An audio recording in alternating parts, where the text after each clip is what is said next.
안녕하세요. 박연미입니다. 누가 내 주식에 물 탔어? 상장 앞두고 여러 화제를 뿌리고 있는 LG 에너지 솔루션 얘기입니다. 이 회사 공모가가 오늘 결정됩니다. 기관 신청액만 무려 1경원. 사이즈도 놀랍지만 따져볼 게 많습니다. 상장 직후 시총 100조 원을 넘볼 거라고 하는데 알짜 배터리 사업을 떼준 모기업 LG화학의 주가는 주저앉았습니다. 다른 걸 팔아서 자금을 댈 테니 시총 상위주나 동종업계의 주가도 빠질 겁니다. 국민연금, 소액주주, 손실이 자명하죠. 시장에 엄청난 수급 부담을 주게 될 이 회사의 상장. 여러분 생각은 어떠신가요? 1월 14일 금요일 경제발전소 시작합니다. EU 경쟁당국이 대우조선해양과 현대중공업의 기업 결합 심사에서 반대 입장을 밝혔습니다. 시장에 독과점이 우려된다 이런 입장이었는데 현대중공업은 비합리적이다 이런 입장을 밝혔군요. 관련 속보 전해드립니다. 한국은행과 금융위원회가 가계대출 통계 내놨는데 지난달에 가계부채 증가세가 눈에 띄게 줄었다고 하네요. 아무래도 대출 규제 관련해서 영향을 받았겠죠. 또 내일부터 연말정산 간소화 서비스가 시작됩니다. 미리 체크해야 할 부분들 없을지 10분 경제에서 정리합니다. 오늘 증시에서는 오늘 공모가 결정되는 LG 에너지 솔루션 관련해서 여러 가지 분석이 나오고 있는데요. 이 소식과 함께 미국 증시 전해드리겠습니다. 금요일마다 저희 대선 특집 준비하고 있죠. 한국 경제 무엇을 바꿔야 하나. 오늘 7번째 시간인데요. 중앙대 경제학부 류덕현 교수와 함께 국가재정, 나라 돈 어떻게 쓰는 게 바람직한가 논의해 볼 텐데 국회에서 정부가 사실상 올해 설 전에 추경안을 내놓을 것이다 이런 소식이 속보로 들어와 있습니다. 저희 방송 중에 샵 0951로 문자 주시면 추첨해서 최신 경제도서 보내드립니다. 짧은 문자 50원, 긴 문자는 100원이고요. 또다시 찾아온 청취율 조사 기간. 떨고 있냐고요? 완전 떨고 있습니다. 모르는 전화번호로 전화 오면 안 받으시죠? 유선 전화로 오는 전화 한번 받으시면 아마 청취율 조사 전화일 수 있습니다. 경제발전소 박연미입니다. 알고 계시죠? 깨어있는 경제발전소. 매일 아침 9시 경제를 이해하는 똑똑한 습관. 경제발전소 박연미입니다. 매일 아침 쏟아지는 경제 뉴스 10분만 투자하면 충분히 따라잡을 수 있습니다. 10분 경제, 오늘은 한국경제신문 임현우 기자가 정리합니다. 안녕하세요. 네, 안녕하세요. 네, EU 경쟁당국이 대우조선해양하고 현대중공업이 결합하는 거 반대한다 이런 입장을 밝혔군요. 네, EU 집행위원회가 우리 시각으로 어젯밤이었습니다. 현대중공업그룹과 대우조선해양의 기업 결합을 승인하지 않기로 했다고 발표했는데요. 액화 천연가스, LNG 운반선 시장의 독과점 가능성을 이유로 들었습니다. 두 회사가 결합하면 최소 60%의 시장 점유율을 갖게 되는데 공급 축소나 가격 상승에 대한 대책을 내놓지 않았다는 겁니다. 일각에서는 철저히 자국의 이익을 우선시한 결정 아니냐 이런 비판도 나오는데요. 이로써 현대중공업의 대우조선해양 인수가 최종적으로 무산됐습니다. 2019년 산업은행 주도로 M&A 계약을 맺을 당시에 해외 경쟁 당국 6곳의 승인을 전제 조건으로 달았는데요. 지금까지 중국과 싱가포르, 카자흐스탄에선 조건 없는 승인을 받았고 남은 국가는 EU와 한국, 일본이었는데 가장 중요한 곳이 EU였습니다. 결과적으로 3년을 끌어온 조선업 빅딜이 유럽 때문에 무산된 건데요. 현재 현대중공업그룹과 대우조선해양, 삼성중공업까지 대형 3사 중심인 조선업을 이 빅2 체제로 바꿔서 규모의 경제를 이루려고 했던 정부의 구조조정 구상도 물거품이 됐다고 할 수 있겠습니다. 네, 관련해서 증시에도 영향이 미칠 것 같은데 현대중공업 합병 앞두고 있다가 사실상 기대하지 않았던 소식이 들려와서 비합리적이고 유감스럽다 이런 입장을 밝혔군요. 네, 현대중공업은 이해할 수 없는 결정이다 이런 반응인데요. 이 LNG선 시장은 이미 중국의 후동, 일본의 미쓰비시와 가와사키 등 대형 조선사들이 또 참여를 하고 있고 이 러시아 업체 등등도 시장에 있기 때문에 언제든지 입찰 경쟁이 가능하다는 겁니다. 이 조선업은 입찰 승패에 따라서 점유율이 크게 변동하는 산업인데 EU가 이런 걸 전혀 받아들이지 않았다고 반발하고 있습니다. 이 최종 결정문을 검토한 다음에 EU 법원을 통한 시정 요구 등등 여러 가지 대응 방안을 검토한다는 방침인데요. 현실적으로 뒤집힐 가능성이 별로 없다는 게 중론입니다.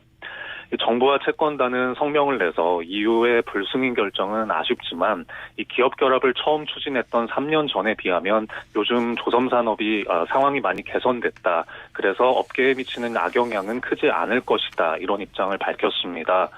정부는 대주주인 산업은행을 중심으로 대우조선해양의 경쟁력 강화 방안을 만들어서 공개할 예정인데요. 이 근본적인 정상화를 위해서 민간의 새 주인 찾기는 계속 추진하겠다 이렇게 밝혔습니다. 네, 향후 대우조선 네, 말씀하시죠? 예, 대우조선이 다시 채권단 관리 체제로 들어가게 됐는데요. 이 원점으로 다시 출발을 해야 됩니다. 그래요. 험로가 예상되는데 어떤 계획이 나올지 좀 지켜봐야겠습니다. 지난달 금융권의 가계대출 증가세가 좀 꺾였다 이런 얘기도 있네요. 네, 한국은행과 금융위원회가 가계대출 통계를 나란히 내놨는데요. 하나씩 보겠습니다. 이 금융위의 가계대출 동향 자료를 보면 지난해 12월에 은행권과 제2금융권까지 아우른 전 금융권의 가계대출이 전달 대비 2천억 원 늘어나는 데 그쳤습니다. 11월에는 5조 9천억 원이 늘었는데 크게 둔화가 됐고요. 증가폭으로 놓고 볼 때 지난해에서 가장 적은 수준이었습니다. 가계대출은 주택담보대출과 기타 대출로 나눌 수가 있는데 이 12월에 전 금융권의 주택담보대출은 2조 6천억 원 증가했습니다. 전월 증가폭인 3조 9천억 원에 비해서 크게 줄어든 규모입니다. 신용대출을 포함한 기타 대출은 2조 4천억 원 감소했는데요. 대출 문턱이 높아지고 이자 부담도 오른 데다가 성과급이 들어오는 연말이어서 대출 수요가 줄었기 때문으로 분석됩니다. 이 한국은행 통계에서는 은행권의 가계대출만 반란해서 볼 수 있었는데요. 12월 말 기준으로 은행 가계대출은 1,060조 원으로 한 달 전보다 2천억 원 감소했습니다. 그렇군요. 이번에는 연말정산 준비하시는 직장인들에게 도움이 될 만한 소식입니다. 월급쟁이들이 지난해 더 낸 세금 돌려받거나 혹시 다시 토해낼 수도 있는 이런 연말정산 시즌이 시작이 됐는데 이거 올해 달라지는 게 꽤 많죠, 제도상. 네, 국세청이 내일부터 연말정산 간소화 서비스를 개통합니다. 오전 6시부터 자정까지 이용할 수 있는데요. 이 영수증 발급기관들이 추가하는 자료가 있을 경우에 최종적으로 확정된 자료는 다음 주 목요일부터 제공이 됩니다. 이 올해는 세법 개정으로 신용카드 소비 중과분에 추가소득공제 혜택이 있고요. 기부금의 세액공제율도 확대가 됩니다. 작년에 신용카드 등의 소비 금액이 2020년과 비교해 5%를 초과했을 때는 증가분의 10%에 대해서 추가 공제를 받고요. 한도도 100만 원 더 적용받게 됩니다. 부양가족의 사용분까지 합산해서 적용받을 수 있습니다. 기부금의 세액공제율은 원래 15%였는데 20%로 확대됐고요. 1,000만 원을 초과하는 기부금의 세액공제율은 30%에서 35%로 올랐습니다. 생산직 근로자에 대한 소득세 비과세 대상이 확대된 점도 특징인데요. 이 렌터카나 렌털 정수기 같은 상품 대여업, 또 여행업이나 관광업, 가사 도우미 등 가사 관련 단순 노무직이 새로 포함됐습니다. 이런 업종에 종사하시는 분들 중에서 직전 과세 기간의 총 급여액이 3천만 원 이하, 또 월 급여가 210만 원 이하였다면 비과세 혜택을 받으실 수가 있게 됩니다. 올해부터는 국세청이 회사에 자료를 직접 넘겨준다 이렇게 들었는데 그러면 근로자들이 일일이 접속 안 해도 되는 건가요? 네, 일단 말씀대로 간소화 자료 일괄 제공 서비스라는 게 올해 처음으로 제공되긴 하는데요. 신청을 한 회사와 근로자만 이용을 할 수가 있습니다. 우리 회사가 이 서비스를 도입하는지 담당 부서에 먼저 확인해 보시는 게 좋습니다. 아무래도 도입 첫 해라서 신청하지 않은 회사도 있을 수가 있고요. 그렇다면 예전 방식으로 제출을 하셔야 됩니다. 이 회사에서 도입을 한다고 했다면 근로자들도 할 일이 있는데요. 오늘까지 신청서를 회사에 내셔야 되고 다음 주 수요일까지 홈택스 홈페이지나 손택스 앱에 접속해서 개인적으로 동의 절차를 거쳐야 합니다. 이 연말정산 이후에 빠뜨린 공제 항목을 발견해서 추가로 공제를 받고 싶다면 5월 달에 종합소득세 신고 기간을 활용해서 신고하는 방법도 있습니다. 그렇군요. 여기까지 들을게요. 한국경제신문의 임현우 기자였습니다. 고맙습니다. 고맙습니다.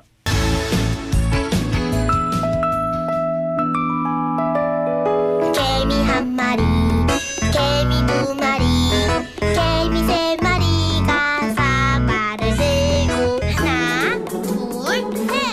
간밤 뉴욕 증시 그리고 오늘 우리 증시 전망해 보겠습니다. 키움증권의 한지영 연구원 연결돼 있습니다. 안녕하세요.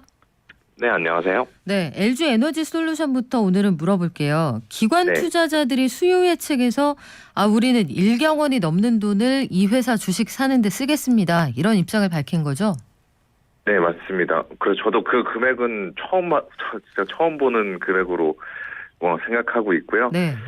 일단은 이 LG 에너지 솔루션 어떻게 보면은 차세대 신성장 친환경 사업을 주력으로 하고 있는 기업인 만큼 다들 많은 관심이 있고, 이거는 일반 투자자들뿐만이 아니라 기관 투자자들, 외국인들도 굉장히 관심이 많습니다. 그래서 최근 이틀 동안 진행된 수요 예측 결과를 보면은 1,700개 기관이 참석을 가격을 써냈다라고 보시면 될 것 같고요. 경쟁률 측면에서는 1,500대를 기록했습니다.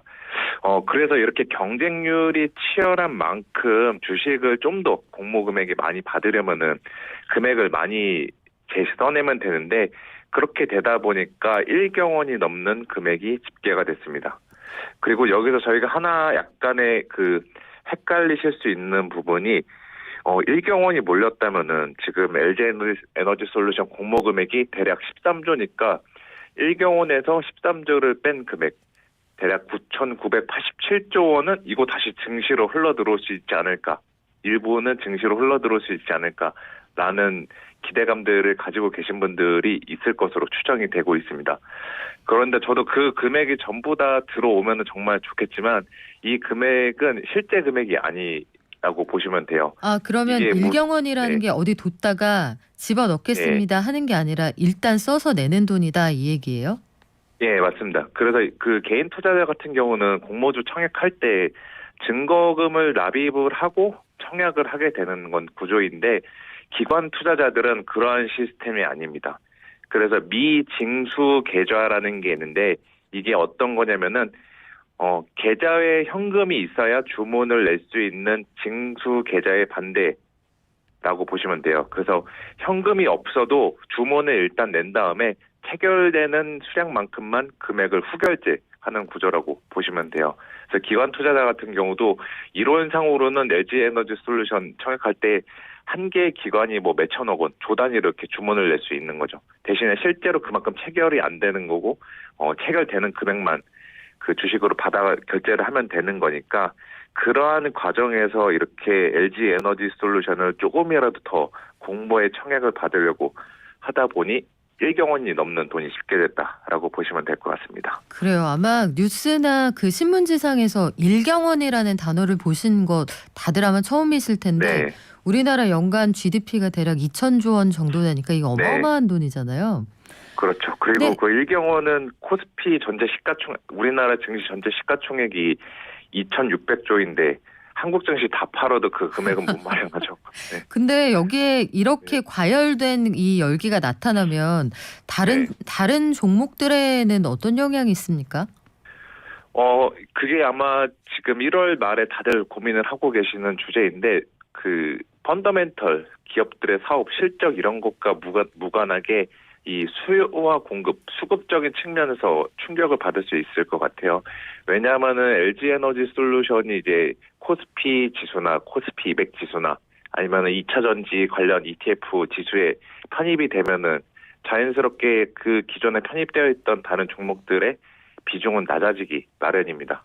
그 비중이 낮아진다는 거는 그 종목들에서 돈을 빼야 된다라는 건데, 그러한 과정을 진행하는 데 있어서 이제 수급상 충격을 받을 것으로 지금 보고 있습니다. 다만 이것도 어떻게 보면은 한 1, 2주 정도 단기적인 이벤트에 저는 불과할 것으로 보고 있는데, 그래도 1월 말부터 2월 한 중순까지는 이 LG 에너지 솔루션이 시장 전체의 수급에 미치는 영향을 한번 주의해 봐야 된다라고 말씀을 드리고 싶습니다. 네, 지금 증시가 어려운 상황이기도 합니다만 추가로 증시에 들어오실 분들은 요 이벤트가 좀 지나간 다음을 노려보시는 게 좋겠고, 간밤 뉴욕 증시 특징이 있나요?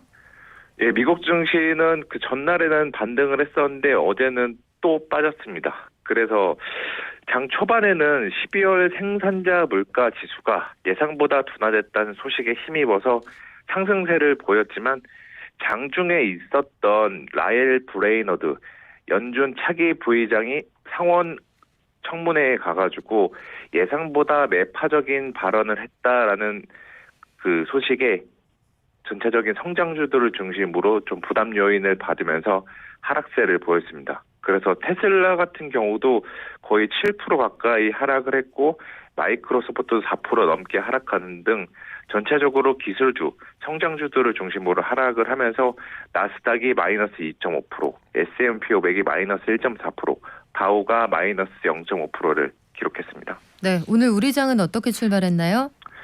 예, 미국 증시에 충격이 있긴 있었지만 그래서 장 초반에는 코스피가 1% 넘게 하락세를 보였지만 지금 다시 좀 하락폭을 축소하면서 0.7%대 하락세로 지금 주가 흐름을 보이고 있습니다. 그리고 오늘 종목 중에서는 대형주 중에서는 가장 눈에 띄는 종목이 LG 이노텍인데 지금 LG 이노텍이 5% 넘는 주가 급등세를 보이고 있는데 이거는 어제 나온 그 외신과 그리고 국내 뉴스상으로 LG 이노텍이 테슬라의 전장 카메라를 대량 공급한다라는 이러한 소식이 전해졌고 이게 오늘 주가의 호재로 반영이 되고 있는 것으로 보이고 있습니다. 네, 오늘 여기까지 듣겠습니다. 지금까지 키움증권의 한지영 연구원이었습니다. 고맙습니다. 네, 감사합니다. 네, 정부가 오늘 중대본 회의에서 거리두기 조정안을 확정해서 발표했습니다. 아침에 국무총리 브리핑이 있었는데요. 오는 17일부터 2월 6일까지 3주 동안 사적 모임의 인원을 6명으로 제한하고 식당과 카페 등 영업시간 제한을 9시까지 유지한다. 앞으로 3주 동안 조금 더 우리 힘내서 거리두기 지켜야겠습니다. 오미크론 확산으로 여러 가지 우려가 여전히 남아있는 상황이니까요. 사회적 거리두기 꼭 지켜주시기 바랍니다. 드디어 우리는 금융 실명제를 실시합니다. 빈문서만 그냥 산더미같이 쌓여있는 오르막 경제를 넘겨준 최초의 대통령이 됐다. 이 경제 위기는 언제쯤 벗어날 수 있을까? 창조 경제론을 통해 소득주도 성장만이 활력을 만들 수 있습니다. 20대 대통령 선거 특별기획 한국경제 무엇을 바꾸어야 하나. 네, 저희 댓글이 잘 안 올라간다. 어플 사용이 좀 어렵다고 말씀해 주시는 분들 많으신데 어제하고 오늘 이틀 동안 오류가 좀 있다고 하네요. 시스템 개선 작업 중인데요. 이용에 불편 드려서 죄송합니다. 양해해 주시면 저희가 가능한 빨리 복구하도록 하겠습니다. 오늘 날씨 참 춥죠. 공모주에서도 개인들은 기울어진 운동장이네요. 그렇습니다. 9771님, 저도 처음에 일경원이라는 얘기 들었을 때 야, 우리 돈 많구나 이렇게 생각했는데 일단 공수편처럼 써내고 체결이 되면 일종의 외상이죠. 외상으로 살 수 있습니다. 나중에 후불로 내면 되니까요. 우리 청취율 조사 기간이라서 저희 응원해 주시려고 여러 가지로 전화 꼭 받아주시는데 허경영 후보 아니면 대출 권유 문자라는 예, 감사합니다. 전화 받아주시는 분들, 응원해주시는 분들 모두 감사드리고요. 그래서 저희도 우리 삶을 좀 더 나아지게 할 수 있는 방안은 무엇일까? 뚜렷한 판단 기준을 제공하기 위해서 만든 시간이거든요.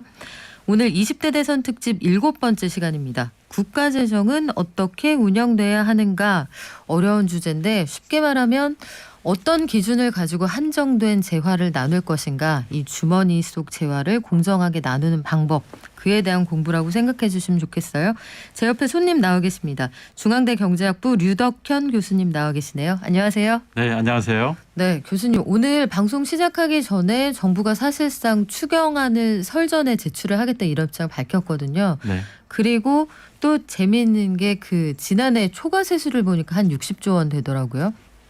저는 요 두 가지 뉴스를 보면서 궁금했던 게 초과 세수가 60조 원이 있다는 건 그 돈이 더 거쳐서 정부 주머니로 들어갔다는 건데 이런 상황에서 추경을 그만큼 하지 않을 경우에는 결과적으로 플러스 마이너스 하면 긴축적인 재정 상황이 되는 거 아닌가요?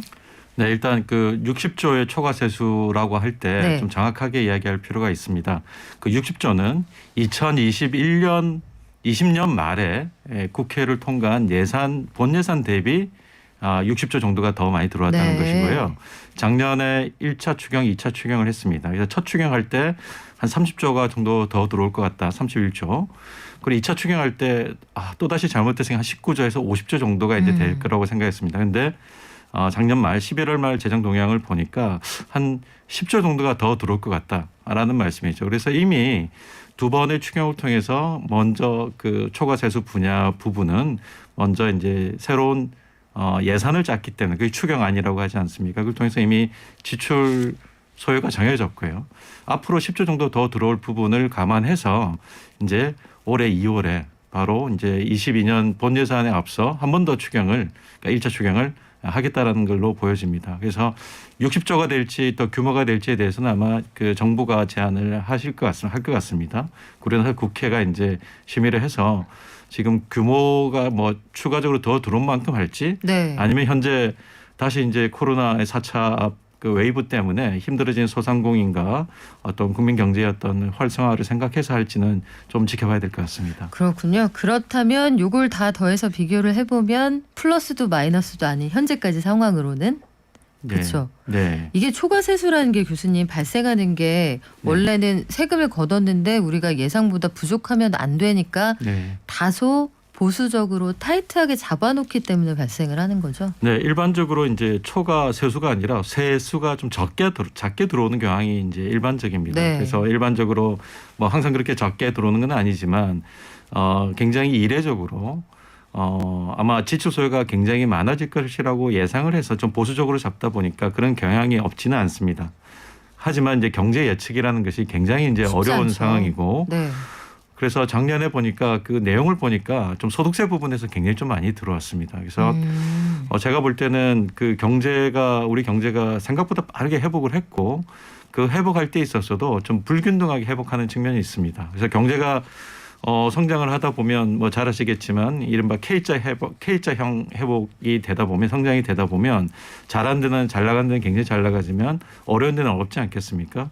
그래서 세금이 많이 거친 부분은 주로 이제 소득세, 법인세, 부가세 네. 다 좋습니다만은 특히 소득세 좀 많이 이제 그 예상보다 많이 들어온 걸 보면 좀 잘 나가는 분야 그리고 뭐 부동산 그다음에 증권거래세 뭐 이런 부분에서 많이 좀 거친 것 같습니다. 예. 지금 말씀하신 것처럼 부동산 거래세, 금융 거래세 이런 것들을 생각해 보면 자산을 가지고 있는 사람, 소득이 높은 사람들이 세금을 많이 낸 거잖아요. 그렇죠. 역설적으로 그쪽은 경기가 이 와중에도 그다지 나쁘지 않았다는 얘기가 되는데 이른바 K격차에서 상하단이 입이 점점 더 벌어진다. 네. 하단에 있는 사람들은 지금 뭐 지하 1층, 2층으로 내려간다는 얘기가 나오는 상황이어서 국가재정의 역할에 대해 이런저런 공방이 있는 거잖아요. 그렇습니다. 현재 우리나라의 재정 상황은 객관적으로 어떻습니까? 뭐 한두 가지 지표로 이제 말씀드리기가 좀 쉽지는 않습니다. 그리고 제일 많이 이제 이야기하는 지표가 이제 재정 건전성을 반영하는 국가 채무가 GDP 대비 몇 %가 되느냐 하는 거 가지고 일반적으로 이야기를 합니다. 근데 제가 생각한데는 그것만으로는 좀 어렵다고 봅니다. 물론 그게 총체적으로 반영하는 뭐 비율이기 때문에 직관적이고 굉장히 생각하기는 쉽습니다. 1년에 내가 벌어들이는 돈이 얼마인데 거기서 네. 전체 부채가 얼마냐. 굉장히 직관적이고 알아듣기는 쉽죠. 하지만 분자에 있는 국가 채무는 사실은 우리 정부가 활동하고 나서부터 과거부터 쭉 이어져 왔던 그 누적적인 거 아니겠습니까? 근데 분모에 해당하는 GDP는 1년 동안 버는 돈입니다. 그래서 사실은 이상적으로는 그 부채가 많으냐 적으냐를 가지고 판단할 때는 얼마나 1년 동안 내가 그 빚을 뭐 원금도 좋습니다만은 네. 빚을 갚아 나갈 수 있느냐에 대한 이자 지급에 대한 부분이 핵심적인 거라고 볼 수가 있죠. 그러면 국가 재정에서도 지금 말씀하신 것처럼 건전성을 따질 때 네. 마치 개인의 부채를 관리하듯이 네. 이른바 DSR 같은 개념이 좀 필요하겠네요. 네, 저는 그렇다고 생각합니다. 그래서 그 이른바 경제학 용어 중에서 분자에 해당하는 국가 채무는 누적적인 거지 않습니까? 그래서 지금까지 과거부터 쭉 이어져 왔던 것인데 분모는 이제 플로우라고 하는 그렇죠. GDP. 그래서 분자에 해당하는 것도 이자를 얼마만큼 1년에 갚아 나가느냐. 그래서 플로우 투 플로우로 보는 것이 필요하다고 하는 주장하는 분들도 많습니다. 교수님께서 말씀하신 지적하신 부분을 놓치고 갈 때가 많은데 조금 더 쉽게 설명을 해드리면 과거로부터 쭉 이어져 온 역대 정부가 쌓아온 모든 부채가 현재의 부채인 거잖아요. 그렇습니다. 그러면 지금 말씀하신 건 요건 저장되어 있는 양이네요. 그렇죠. 지금까지. 그렇죠. 그리고 상단에 놓게 되는 요 GDP는 흐름이네요. 하단 그렇죠. 그렇죠. 하단에 있는 거 흐름이네요. 그렇게 되면 시점이 안 맞으니까 요걸 가지고 재정 건전성을 단순하게 보기는 어렵다 이런 지적으로 제가 이해를 했는데 재정 지출을 늘려야 한다.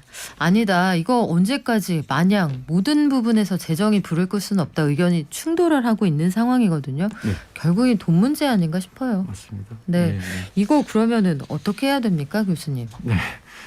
그 국가의 재정은 사실은 그 재정 수입이 있는 조세 수입이 있고요. 조세 수입으로 그 지출을 충당하지 못할 경우에는 개인도 마찬가지, 기업도 마찬가지고 이제 빚을 내지 않습니까? 한시적으로 빚을 내는 것이 필요하다고 하면 어느 정도 이제 감당할 수 있는 정도 범위 안에서 내는 것이 맞다라고 봅니다. 그래서 일단 굉장히 몸이 아픈데 우리가 수술을 받거나 회복을 해야 될 때 회복하고 쉬지 못하고 계속 나가서 일을 해서 돈을 벌 수가 없는 것처럼 계속 국민들의 어떤 세금으로부터 그게 그 급속하게 그 지출 소요를 충당하기에는 어려운 면이 있기 때문에 국가는 국가 부채를 통해서 이제 그 필요한 재정 소요를 충당하게도 됩니다. 근데 이제 중요한 포인트는 어느 만큼 할 것이냐, 언제까지 할 것이냐 이런 그러니까요. 관점이 중요합니다. 좀 정해주세요. 그래서 역사적으로 우리가 경제 위기를 그 이른바 우리가 눈에 띌 만한 경제 위기는 97년, 98년 경제 위기, 2008년 글로벌 위기, 그리고 지금 코로나 위기 큰 세 번의 위기가 있었습니다. 그럴 때마다 우리 국가의 어떤 난국을 헤쳐나가기 위해서 정부가 그 공적 자금이든 아니면 국가 재정을 통해서 그 위기를 헤쳐나간 것도 사실입니다. 그러다 보니까 부채가 많이 늘어난 것이죠. 그런데 그럼에도 불구하고 우리 경제가, 우리 정부가 뭐 재정을 굉장히 잘 운영했다고 생각합니다. 그래서 GDP 대비 말씀드리면 50% 정도 선진국 중에서도 가장 우수한 양호한 어떤 재정 상태를 가지고 있는 것이고요. 그 상태가 그러면 기획재정부나 또는 좀 보수적인 시각의 경제학자들 보면 굉장히 여전히 높다 이렇게 생각을 네. 합니다. 그러니까 우리는 앞으로 고령화도 감당해야 되고 또 그리고 머나먼 일이 아닐 수도 있지만 남북 통일에 대한 것도 대비해야 되고 또 복지 지출 같은 경우에 여러 가지 소요되는 것이 많기 때문에 최대한 아껴서 가야 된다라고 하는 시각이 이제 팽배해 있는 것도 사실인데요. 그렇지만 여러 가지를 고려하더라도 우리 경제가 과연 아까 말씀드린 대로 그 늘어나는 빚을 이자를 통해서 갚을 수 있느냐, 그리고 국가 경제가 계속 성장을 하거나 회복을 한다는 걸 전제로 한다면 그 정도 늘어나는 빚을 감당할 수 있느냐의 관점에서 이제 판단을 해야 되는데 그것을 재정 여력이라고 합니다. 네. 피스칼 스페이스라고 하는데 그것이 우리는 굉장히 이제 충분히 좋다라고 생각하죠. 여력이 네. 있다. 그렇습니다. 그리고 지금은 급한 불을 끌 때다. 이런 네, 생각을 갖고 계시군요. 그렇습니다. 굉장히 궁금해하시는 부분 중에 하나가 이런 거예요. 그 일반적인 국민들이 정부가 빚을 지든 일반적인 시민들이 이 대출 잔고를 늘리든 결국 정부 돈이나 이 국민의 돈이냐, 정부 돈이 국민의 돈 아니냐 이렇게 생각을 하시기 때문에 장부에서 개인적으로 대출이 늘어나는 요 부분을 정부가 좀 떠안아 줄 수 있는 것 아니냐 이런 주장이 하나가 있고요. 말씀하신 것처럼 정부에서 이제 관료들은 이런 입장을 가지고 있더라고요. 과거에 그 위기가 우리가 알뜰살뜰 이 금고지기를 해서 위기 시에 살포할 수 있었기 때문에 이렇게 지탱이 된 거다. 즉 이 위기가 언제 끝날지 모르는데 막 쓸 수 없다. 이렇게 얘기를 하는데 그럼 도대체 언제 써야 되느냐. 이 공방이 계속되거든요. 교수님 보시기엔 그럼 지금은 쓸 때군요. 네, 그렇습니다. 그러니까 두 번째 질문하신 것부터 말씀을 드리면 결국 좀 돈을 많이 저축해 놓고 나중에 필요할 때 쓰면 되지 않느냐라는 거 하고 지금 너무 급한데 지금 다 죽어나가게 생겼는데 국민들이나 국민들의 경제가 그러니까 지금 적절하게 만약에 지출을 해서 그 조금 더 상태가 나빠지는 것을 막지 않으면 나중에 더 큰 돈이 들어갈 수가 있습니다. 그러니까 어느 정도의 이제 그게 판단과 그 저는 가치 기준과 이런 것이 충돌하는 지점이라고 생각을 합니다. 그래서 입장의 차이점이라고 볼 수도 있고요. 그래서 뭐 어느 정도에 대한 판단이 사실 좀 다를 수도 있고 또 국민들의 어떤 삶의 그 뭐 회복 사실은 지표상으로 작년에 4.0% 경제 성장을 했지만 그 4%의 성장이 이제 잘 나가는 또는 수출 주력하는 어떤 기업들, 대기업들 그리고 뭐 그렇게 크게 뭐 그 코로나 여파와 관계없이 영업 활동을 하는 그런 어떤 네. 자영업 이런 데는 굉장히 좋지 않았습니까? 그렇지 못한 부분이 분명히 많고 또 아까 지하로 간다고 했는데 더 이상 지하로 갈 수가 없는 어떤 그 계층도 있을 것입니다. 그런 부분에 대한 지출을 언제 먼저 해서 언제 살릴 것인가의 차이점이 있는 것 같고요. 그리고 첫 번째 질문하신 게 이제 가계가 부채 늘어나는 거 말고 정부가 늘어나는 게 사실 더 바람직하지 않느냐. 이런 거는 정부가 어떻게 재정 지출을 해왔는지가 중요한 것 같습니다. 네, 구체적으로 우리가 언제 어떻게 누구에게 얼마나 지출하는 게 보다 합리적인 재정 지출의 방식인지는 교통정보 듣고 와서 알려드리겠습니다. 지금 여러분께서는 20대 대선 특별기획 한국경제 무엇을 바꾸어야 하나를 듣고 계십니다. 네, 우리 국가는 한정돼 있는데 이걸 어떤 기준으로 나눌 것인가 분배의 정의에 대해서 이야기하는 것 같기도 하고요. 교수님께 요 질문을 하나 드려야 될 것 같아요. 정부 입장에서도 반론이 있을 수 있죠. 일단 우리가 돈을 안 쓰는 게 아니다. 네. 우리가 지금 이 짧은 기간에 추경을 몇 번이나 하지 않았느냐. 그리고 또 한 가지는 전 국민 주자는 주장도 있고 이걸 선별적으로 주자는 주장도 있어요. 그래서 아픈 데부터 가장 상처가 큰 이 환부부터 치료하자는 주장이 있고 아니다. 여기에 안 아픈 사람이 어디 있느냐. 작게라도 모두에게 공평하게 나누자 이런 주장이 있거든요. 한정된 재화를 나누는 이 방법에 대해서 지금은 어느 쪽으로 가는 게 합리적이라고 보시나요? 그 논쟁을 하면 밤을 새서 해야 될 수도 있습니다. 그렇죠. 그렇죠. 그렇지만 지금 이제 선별과 보편의 어떤 직업이 사실은 좀 무의미한 것 같습니다. 사실은 그렇다고 뭐 어떤 그 주장 다 저는 일리가 있다고 생각하는데 필요한 시기에 필요하게는 적절하게 이게 빠른 시간에 그 빠른 대응을 하는 것이 이제 필요하다고 보는데요. 그거 선별하고 또 우리가 소득 파악 인프라가 잘 되어 있지 아직까지는 되어 있지 않기 때문에 네. 그거를 감안해 가지고 하는 것보다 일단 저는 개인적으로는 선별적으로 다 그러니까 전체를 다 지급하고 나중에 환수하는 방법도 없지는 않습니다. 예를 들면 소득재난지원금 같은 경우에 연말 정산 같은 걸 통해서도 네. 소득이 높은 사람들한테는 사실은 거둬들일 수 있는 방법도 네. 있고 또 예를 들면 정부의 어떤 그 방역 조치에 의해서 행정적인 명령에 의해서 이제 영업을 할 수 없는 분들에 대해서는 두툼하게 네. 크게 아마 또 그 부분에 대해서는 선별적으로 지원을 할 필요도 있는 것이고요.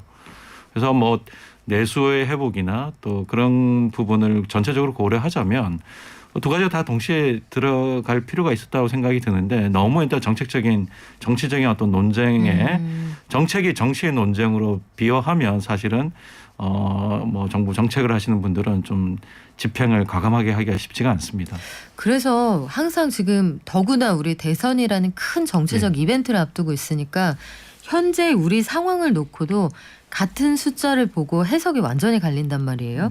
최근 우리나라의 채무 비율은 어느 정도입니까? 지금 22년 그러니까 올해 예산이 작년 연말에 통과된 국회 예산에 따르면 50%입니다. 그러니까 우리 GDP 한 2,000조 좀 넘는데요. 넘을 거라고 예상하는데 그중에 한 반 정도가 이제 국가부채가 거의 한 반 정도 된다는 말씀입니다. 그러면 앞서 말씀해 주신 걸 유추를 해서 보자면 그래도 선진국 가운데는 우리는 사정이 괜찮은 편이라고 말씀을 해 주셨는데 국가 채무에 만기가 돌아올 수 있다. 네. 요거 빚 갚을 날 확 돌아오면 사정 어려워질 수 있지 않느냐 이런 네. 반론도 있거든요. 네, 그렇죠. 그래서 뭐 국가 채무를 이제 분석을 해보면 1년 미만, 그 1년 미만에 갚아야 되는 단기성 채무가 있고 또 3년 미만, 5년 미만, 10년 미만, 최근에 이제 30년 미만, 30년 정도의 만기가 가지는 국가 부채도 있습니다. 그래서 1년 미만의 그 부채를 갚아야 되는 단기 채무가 어느 정도 되느냐를 가지고 또 국가별 비교를 해볼 수가 있습니다. 네. 그래서 우리나라는 굉장히 낮습니다. 그 비율이 한 10% 정도 안에 이제 단기 채무 비중이 낮은 거고요. OECD 평균으로 하면 한 25% 정도 됩니다. 그보다 굉장히 낮은 수준이고 또 우리 국가 부채 50% 중에서는 한 40% 정도는 또 금융성 채무라고 해서 우리가 자산이 있어서 바로 그거를 팔면 갚을 수 있는 그런 채무도 있습니다. 그러니까 실질적으로 세금이 적게 들어와서 정부의 지출을 충당하지 못하는 이른바 진성 채무는 한 30% 정도라고 볼 수가 있습니다. 그러니까 어떤 착시가 있는 것이죠. 갚을 수 있는 여력이 있고 또 실질적으로 소위 악성 채무, 단기 채무 이런 건 없다는 얘기네요. 거의. 그렇습니다. 예. 그렇군요. 그러면 이 상황에서 이제 각 대선 주자들이 제각각 공약을 내놓고 있단 말이에요. 예컨대 우리가 특정한 질환을 앓고 있는 사람들을 건강보험의 혜택을 주는 대상으로 삼겠습니다. 이게 더불어민주당 이재명 후보가 내놓은 이른바 탈모 공약화 가능성 검토라고 했습니다. 실질적으로 공약화한 게 아니라 이런 것도 한번 검토해 보십시다. 여기까지고요. 국민의힘의 윤석열 후보의 경우에는 우리 사병 월급을 그 앞으로 5년 안에 200만 원까지 올리겠습니다. 이런 얘기를 하고 있거든요. 이 양쪽 일단 수위를 달리고 있는 이 후보들의 공약은 우리 재정이 감당할 수 있습니까? 뭐 건강보험은 재정하고 좀 별도이긴 합니다만 국민 주머니에서 나온다는 측면에서요. 네, 건강보험도 정부가 재정을 통해서 이제 건강보호를 지원하고 있습니다. 그런데 그 탈모 공약에 들어가는 소요 재원이 추계하는 곳에 따라서 추정하는 곳에 따라서 뭐 천억 원이 된다는 사람도 있고 그는 뭐 그 후보 쪽에서 이야기할 거고요. 반대 측에서는 이게 몇 조가 된다. 1,000만 탈모인들 다 감안하면 뭐 그런 이야기도 있고 그렇습니다. 그래서 그거에 대해서는 정확한 어느 정도의 범위까지를 정해서 할 건가에 대해서는 아마 계산을 해보면 나올 거고요. 사병 월급을 현재 200만 원으로 하게 되면 일반 병 현재 한 2.5조 정도 들어가는 것이 한 6조, 7조 정도 들어가게 됩니다. 국방 예산에서 상당히 많은 비중을 차지하는데 감당할 준비가 되어 있는지. 그 준비가 되어 있고 만약에 그렇게 해서 뭐 재정에 소요되는 재원 조달이나 이런 걸 한다면 뭐 대선을 통해서 충분히 논의해 볼 수는 있는 조건이 생각합니다. 하지만 병장 월급이 작년 예산을 통과된 것은 65만 원으로 기준되어 있습니다. 병장 월급 65만 원에서 200만 원으로 갈 때는 최저임금 수준을 준다는 걸 물론 뭐 전제를 했지만 그게 바람직하고 감당 가능하고 의미가 있는 것인지 그건 좀 다른 관점에서 이제 생각해 볼 필요도 있는 것이죠. 그래요. 공약을 내놓을 때 여러 가지로 좀 영수증을 같이 첨부를 해서 우리가 예상해 보니까 요렇습니다 하고 사실은 만약에 탈모 공약 관련해서라면 요거 말고 이런 것도 보장해 줘야 되지 않습니까? 이런 의견이 있을 수 있고요. 보다 시급하다는 다른 질병에 대한 주장이 나올 수도 있고 반면에 사병 월급도 이런 고민은 되더라고요. 하사 1호봉이 지금 한 달에 167만 6천 원 정도 받는다고 하는데 병장 월급이 200만 원이다 하면 전반적으로 다 올려줘야 될 거 아니겠습니까? 그래서 이런 것들은 우리 시민들께서 꼼꼼하게 한번 따져보시기 바라고요. 젊은 세대들은 이런 공방을 바라보는 시선이 참 불편합니다. 우리가 미리 좀 맡겼을 수 있는데 왜 우리의 미래에 쓸 돈을 여러분이 미리 당겨서 쓰십니까? 예컨대 연금 관련해서도 얘기가 나오고요. 재정 관련해서도 실질적으로 우리한테는 어떤 도움이 되는지 잘 모르겠어요. 이런 주장들이 있거든요. 즉 젊은 세대는 부담만 늘고 혜택은 못 받을지 모른다. 이런 불만을 얘기하는데 실제로 어떻게 될까요, 교수님? 우리 20대, 30대 청년 세대들에게 가장 큰 문제가 사실은 30대는 집이 없고요. 20대는 잡이 없습니다. 그러니까 집과 사실은 집과 사다리의 문제가 가장 큰 어려움입니다. 소득을 창출할 수 있는 그 직업이나 그다음에 이제 안정적인 삶을 살기 위한 어떤 주거 안정 이 두 가지가 가장 큰 문제입니다. 사실 여러 가지 복지 정책에 대한 재설계가 필요하다고 생각이 드는데 그 재설계의 핵심은 재정 기착이라고 하는 것이 뭐냐면 돈을 쓰는 것이 누구에게 돌아가느냐 하는 것을 재정 기착이라고 하는데 그걸 연령대별로 좀 살펴보면 청년 세대 20대 30대에게 기속이 되는 부분이 굉장히 작게 설계되어 있습니다. 나라에서 돈을 썼을 때 이게 연령별로 누구에게 돌아가느냐를 봤더니 20, 30대한테 돌아가는 건 많지 않더라. 그렇습니다. 연령대별 그 재정 기착이 굉장히 좀 작은 게 현재 어떤 지출이 그래서 뭐 정치적인 어떤 그 캠페인 일 수도 있겠지만 청년 세대의 사실은 귀를 기울이고 그쪽에 호소를 하는 것도 결국에는 말만 하는 것이 아니라 실제적으로 복지 지출이나 예를 들면 아까 말씀드린 잡이나 집이나 이런 부분에 안정성을 줄 수 있는 그런 정책들이 반드시 필요한 것이죠. 그런 부분에 얼마를 쓸 것인가를 한번 물어봐야 됩니다. 그래서 뭐 병사 사병 월급 그것도 사실은 특정한 어떤 20대 초반의 남성이 아니라 전체적인 어떤 그 국민들을 전체적으로 봐서 좀 고루고루 잘 들어갈 수 있도록 그리고 세대별로 그게 혜택을 볼 수 있도록 그렇게 재설계를 하는 것이 좀 필요하다고 봅니다. 저는 그래서 요즘에 각 대선 후보 캠페인을 보면 이런 느낌도 들더라고요. 이제는 많이 줄었습니다만 과거에는 왜 저기 수산시장에 가면은 지나갈 때 손님들한테 얼마까지 보고 오셨어요? 이렇게 물어보시잖아요. 네. 그래서 저희가 좀 더 얹어드릴게요. 서비스 얹어드릴게요. 이런 느낌이 들기도 하는데 요게 실질적으로 청년 세대에게 얼마나 소구하느냐 이건 잘 네. 모르겠고 사실 사각지대에서 이 잘 드러나지 않는 문제점이 중년 40대의 문제이거든요. 네, 네. 그래서 3, 40대 가운데 기반을 잡고 한참 돈을 쓰고 아이들 키우고 뭔가 이 구체적인 설계를 해나가야 될 요 시점에 있는 사람들은 일자리를 잃거나 아니면 실질적으로 생계가 어려워져도 이 규제 혹은 복지 지원의 사각지대에 있다 이런 주장이 있어요. 이런 네. 부분은 어떻습니까? 맞습니다. 그러니까 우리가 그 굉장히 사회 안전망이라고 이야기할 때는 사실은 노인 계층이나 아니면 그 기본적으로 사실은 빈곤의 빈곤선에 있는 분들 이런 분들만 생각하게 되는데 사실은 불현듯 어느새 잡을 직장에서 그만둘 수도 있고 또 아플 수도 있고 사실 사회 안전망에 대해서는 좀 두려움 없이 또 이런 창업을 하다가 도전을 하다가 실패할 경우도 있지 않겠습니까? 그럴 경우에 그 다음 스타트를 하기 위한 준비할 수 있는 뭔가 기댈 수 있는 부분이 필요합니다. 그래서 사회 안전망에 대한 걸 좀 더 넓게 해석을 하고 적용을 할 필요가 있다고 생각이 들고요. 그게 이제 기존의 어떤 사회 안전망 부분도 좀 더 넓게 두툼하게 더 재설계할 필요가 있는 것인데 그 대상에 저는 청년들이나 또는 아까 말씀하신 40대 30대 40대라 하더라도 뭔가 도전을 통해서 그 도전이 잘 이루어지지 않았을 때 기댈 수 있는 어떤 그런 부분도 좀 확충해야 된다고 생각을 합니다. 그래서 여러 가지 다 아이디어들이 있습니다. 우리가 최소한 이 정도 이하로는 이 사회 안정망 밖으로 떨어지지 않게 하자. 이런 논의의 일환으로 나오게 있는 게 이제 기본소득 네. 이런 것들이잖아요. 네. 네. 기본소득을 이게 정치적으로 합의하면 줄 수 있다. 우리는 충분히 감당 가능하다. 이것도 네. 의견이 완전히 갈려요. 이게 한 가지 의견이라면 기본소득을 쓸 만큼 주려면 재정이 바닥이 날 것이고 그냥 약간 얹어주는 건 용돈이지 소득이 아니다. 이런 주장도 있습니다. 네. 어느 쪽의 이야기가 더 타당한가요?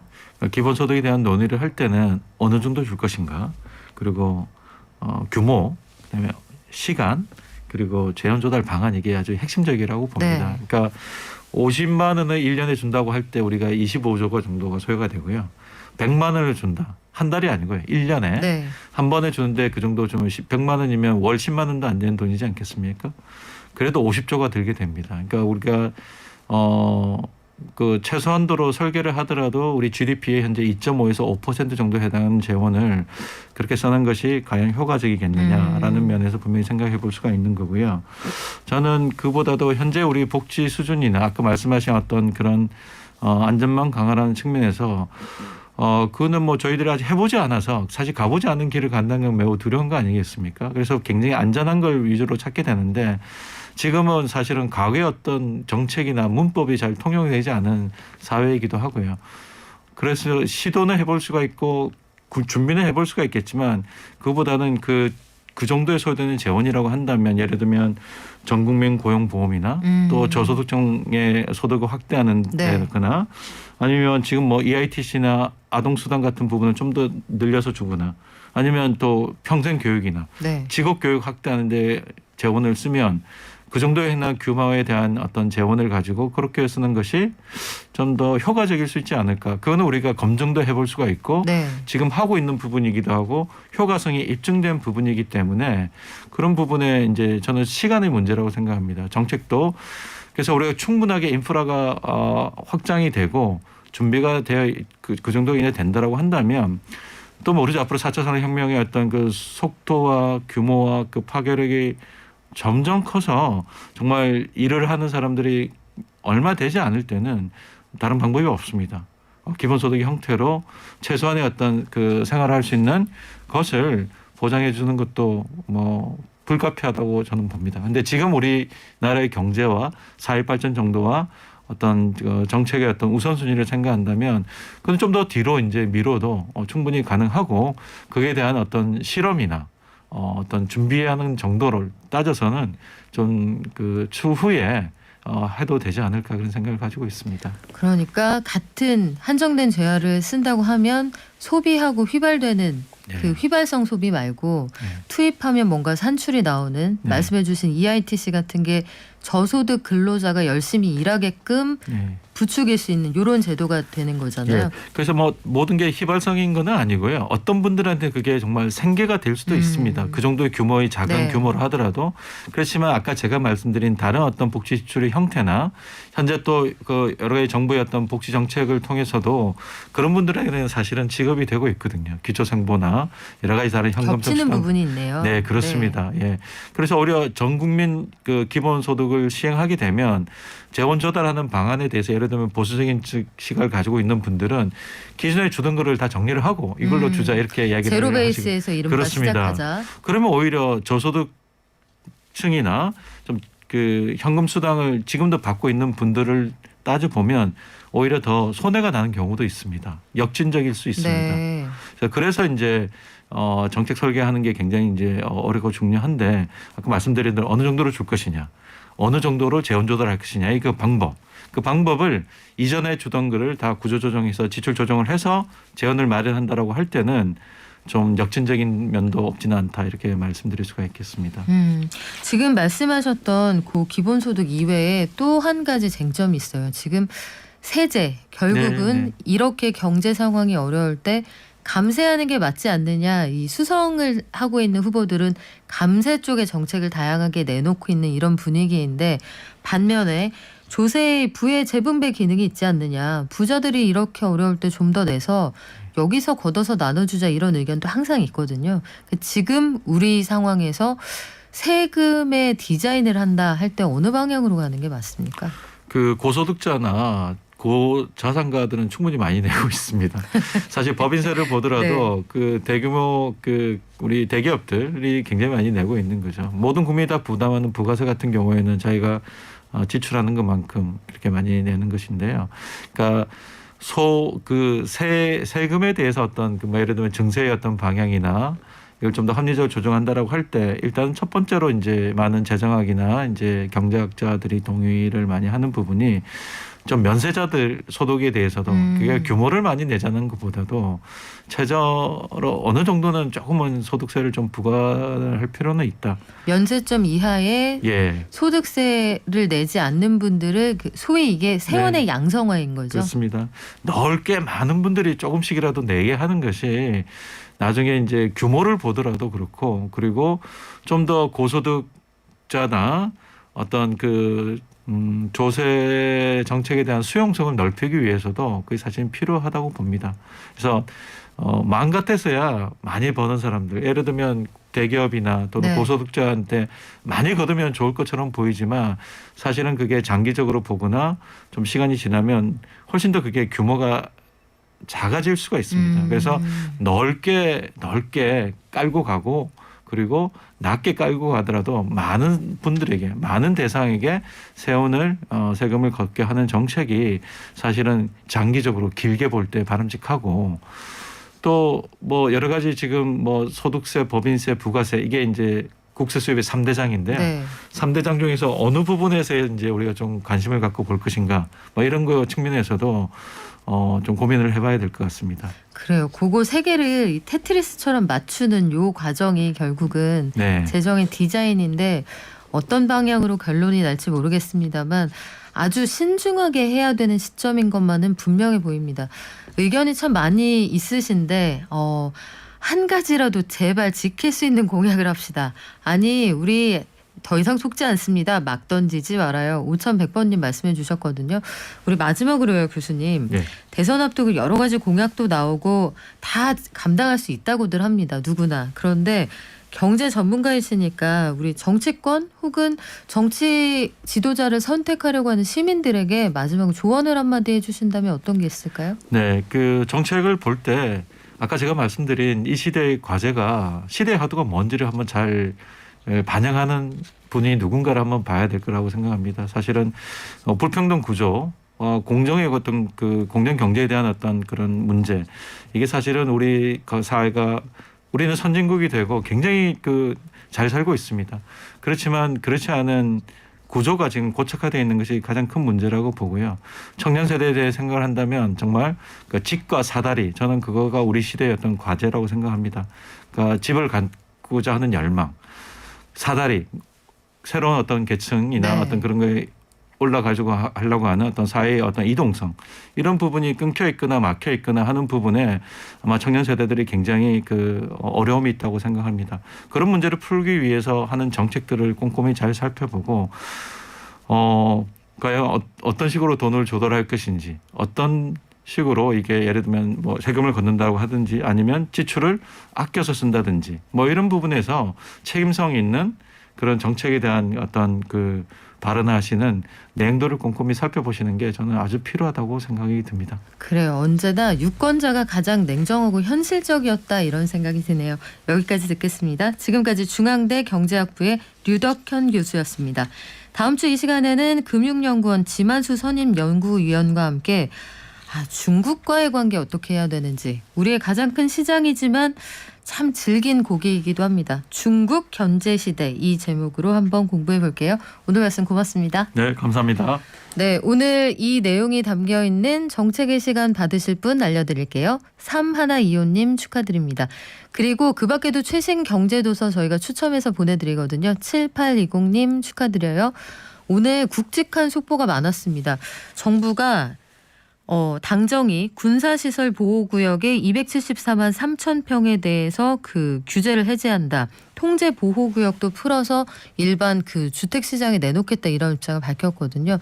용도를 변경하면 건축물을 지을 수 있는 땅이 그만큼 늘어난다는 뜻이어서 부동산 시장에 어떤 영향을 미치게 될지 이것도 좀 면밀히 지켜봐야겠습니다. 녹용 받으셨군요. 3557님 항상 잘 듣고 있습니다. 선물 잘 받았습니다. 몸을 위해 먹는 게 없는데 이번 주에 주신 선물로 제 몸이 호강하겠네요. 고맙습니다 해주셨고요.